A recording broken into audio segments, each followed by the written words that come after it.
राम रावण युद्ध खत्म हो चुका था। रावण मारा जा चुका था। उसके बेटों समेत प्रकर्मी भाई भी युद्ध में मारे गए। सेना तहस नहस हो गई। भगवान राम युद्ध जीत चुके थे। माता सीता अशोक वाटिका में ही थी, लेकिन उनके पास भगवान राम की जीत का समाचार पहुंच चुका था। इस बीच भगवान राम और सीता माता का मिलन होता उससे पहले ही नाराज शूर्पणखा उनसे मिलने पहुंच गई। और तब क्या हुआ? इसके बाद जब वो वापस लौटी तो उसने अपना बाकी जीवन कैसे गुजारा?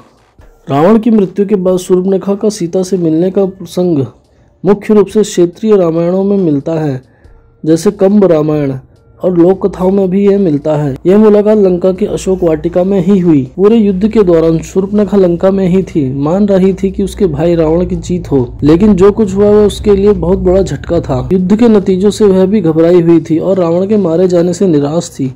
क्रुद्ध शूर्पणखा को मालूम था कि उसका सब कुछ खत्म हो चुका है, लेकिन तब भी उसकी अकड़ नहीं गई थी। वे तमतमाते हुए जब सीता जी के पास पहुंची तो उन्हें बहुत खरी खोटी सुनाई। अब शब्द कहें। शूर्पणखा ने सीता को रावण की मृत्यु और राक्षस वंश के विनाश के लिए जिम्मेदार ठहराया। कुछ कथाओं के अनुसार वह सीता जी से मिलने गई क्योंकि वह सीता को अपने भाई रावण की मृत्यु का कारण मानती थी। उसका मानना यह था कि सीता के कारण ही राम और रावण के बीच युद्ध हुआ। वह या तो सीता से बदला लेने और उन्हें अपमानित करने के इरादे से गई थी। वह सीता पर भी यह दोष लगाती है कि उसकी सुंदरता और आचरण ने रावण को मोहित किया और युद्ध को भड़काया। वह सीता को कोसती है, उनके प्रति नफरत जाहिर करती है। माता सीता ने शांति पूर्वक उसकी सारी बातें सुनी, फिर करुणा और पूर्ण ढंग से जवाब दिया। बजाय नाराजगी के माता सीता शूर्पणखा को सहानुभूति दिखाती है। सीता जी के जवाब से शूर्पणखा का क्रोध शांत हुआ। वह उसे समझाती है कि युद्ध और रावण की मृत्यु तो उसके कर्मों का फल था, यह तो होना ही था। सीता का जवाब सुनकर उसका दुख छलकने लगा। वह दुखी थी कि अब क्या करेगी। उसका तो कोई दुनिया में है ही नहीं। उसकी पीड़ा जाहिर थी। जाते जाते उसने मान लिया कि गलती उसी की थी। वह अपनी शिकायत लेकर रावण के पास नहीं आती, उसे नहीं उकसाती, तो न सीता का हरण होता और न युद्ध का ये परिणाम। कुछ कथाओं, विशेषकर क्षेत्रीय रामायणों में ये कहा गया है कि शूर्पणखा ने सीता को श्राप दिया था कि जिस तरह मेरे परिवार का नाश हुआ है वैसे ही तुम्हारा भी वियोग होगा। उसके बाद ही भगवान राम ने माता सीता का परित्याग किया था।